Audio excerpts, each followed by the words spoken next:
Have you ever wondered what games you should keep or you should lose? Find out here at Purge Reviews. Don't forget to subscribe to Purge. The first thing I want to show you with the components is just how big of a table hog this game is. You're going to have a lot of information, a lot of bits flowing around, a lot of things going on. Here's going to be the scoring board, which is a cardboard pullout. I want to do a quick run through, show you how to play Yokohama. This is the Deluxe Edition. They came out, Kickstarter, Tasty Minstrel Games. And I'm just going to show you a quick run through of how the game plays. A few things I want to show you at first is going to be the scoring board. So up here, you will randomly have 3 different available scoring at the end of the game. Each one of these will do something different. The first person to accomplish it will get the larger victory points, and then everybody else who accomplish it will get the smaller.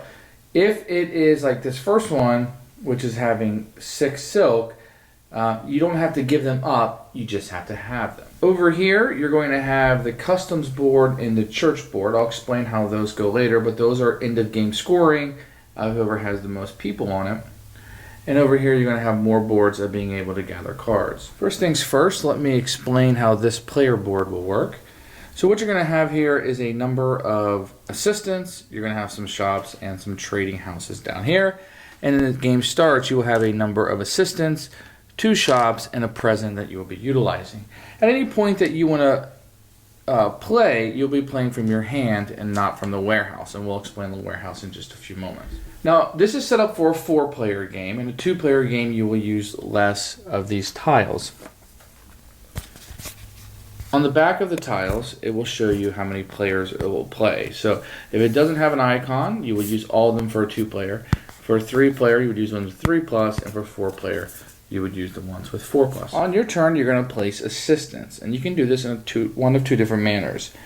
You can either place 1 assistant on 3 different places, anywhere on the board you want to go, doesn't matter.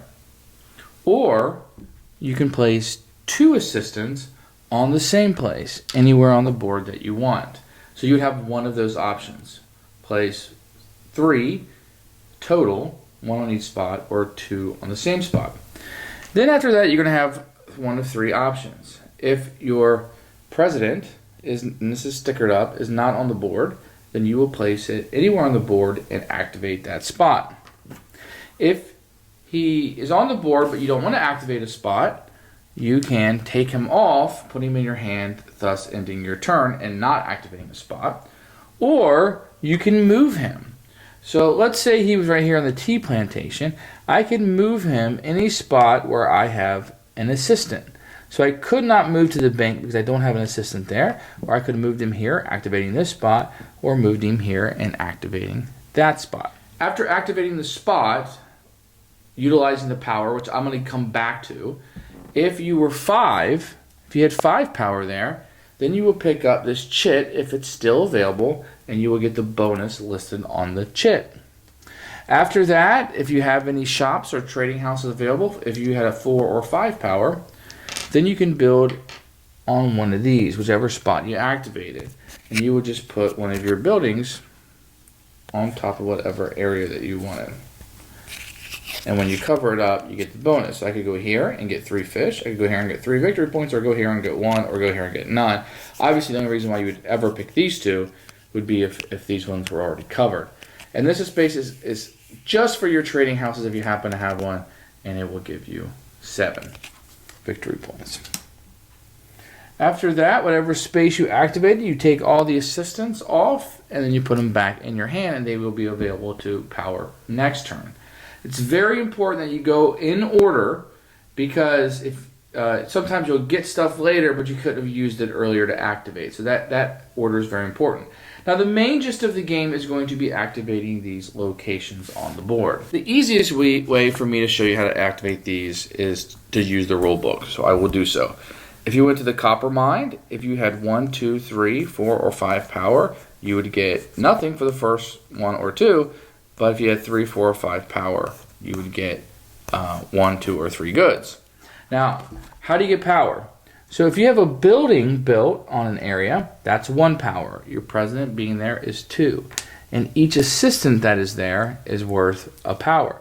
So if I had activated this spot, I had 3 power, a building, and a president, then I would have the 5 power, and I would be maximizing that position as much as I can. If I had only had 2 assistants, 1 building, and 1 president, then I would activate the 4 and get the 2. So it's always best to activate it with the most assistants, building, slash, etc. on it, if at all possible. Now, if I had put a trading house here and a building, and I had 1, 2, 3, 4, 5. If I had 6 power, it would immediately reduce down to just 5. 5 is the maximum you can get. So based on how many you get. So that's how you're going to get copper. Same thing applies with silk. So just depends on how many you get. So silk's a little bit easier to get than copper.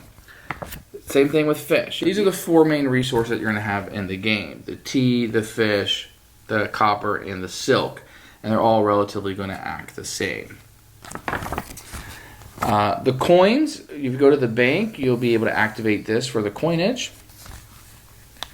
And then Chinatown is going to allow you to trade. So you'll look right here that you can either trade a tea leaf for 1 coin, a fish for 1 coin, or vice versa. Buy a fish for that price, with the imports being the most. I'll come back to imports, but this is how you get one of the 4 main resources, or the imports. Now the church is going to be an end of game scoring activity. It's a little bit more complicated. So for each person you're there, you're going to get 1 faith point. Okay, this is not a victory point. This is a faith point. You can also give up 1 of each item: the tea leaf, the fish, 2 coins, a copper, silk, or an end point, and get an additional faith point. So you will add up however many faith points you have, and you'll put a worker on the church. So if you were to get 9 faith points, not victory points, faith points, you would place one of your available workers here. It would be there. Let's say you got 9 faith points. You would take one of your available workers and place it here. He would be there for the rest of the game, and nobody can ever take that away. I would get 8 victory points, and I would get the bonus of placing 2 people out. At the end of the game, whoever has the most people at the church gets 6 victory points, and whoever has second gets 3.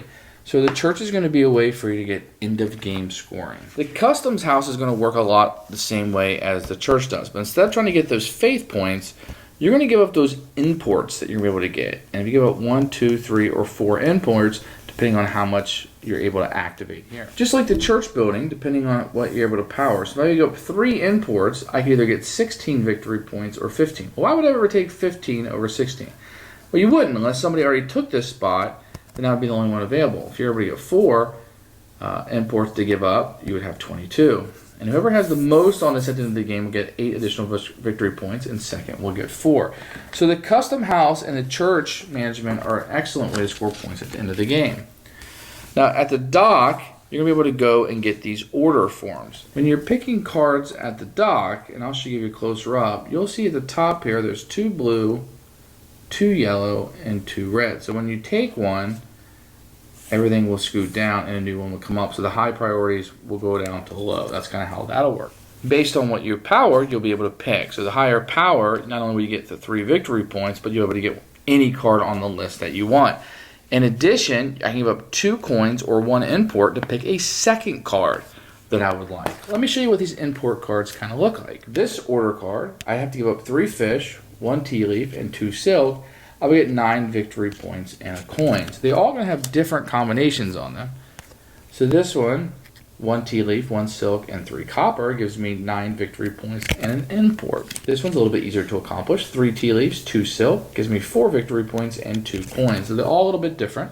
The employment agency is going to be how you get buildings off of your warehouse and into your hand available to use.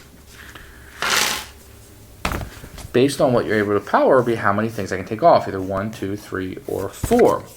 If you look here, getting your workers off, your assistants, is free. If you want to take any of the storehouses off, those are 2. And the trading houses, they increasingly get more expensive, 4, 5, 6, and 7 to get the last one off.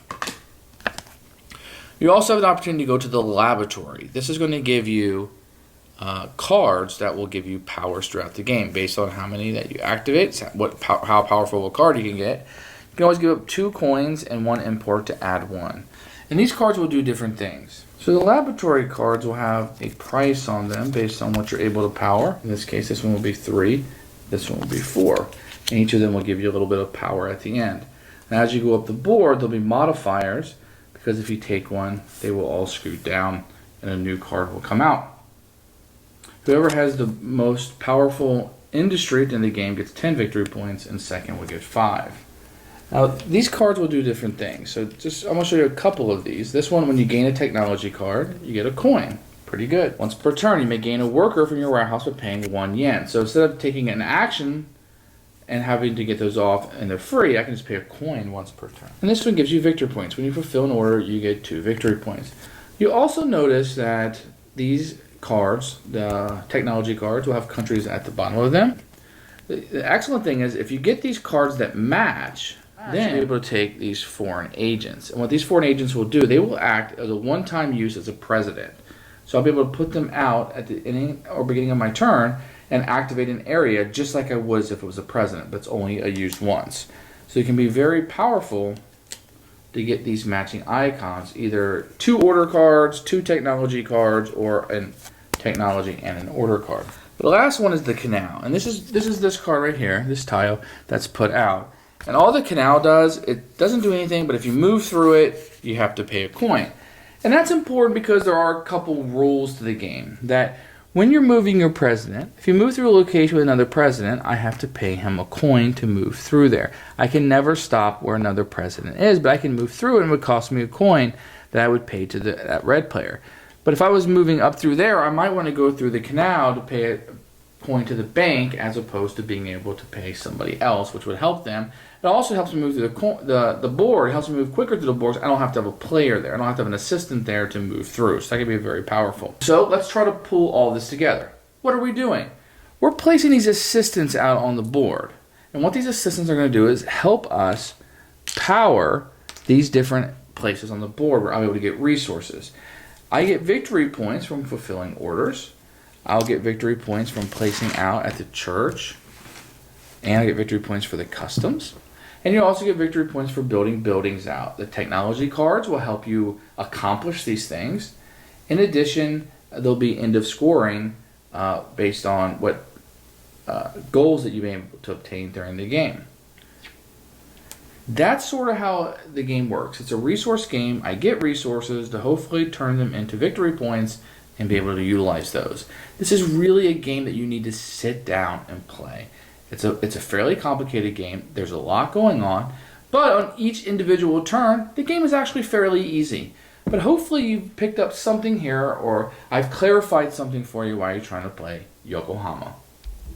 Thanks for watching the video. I really appreciate you tuning in.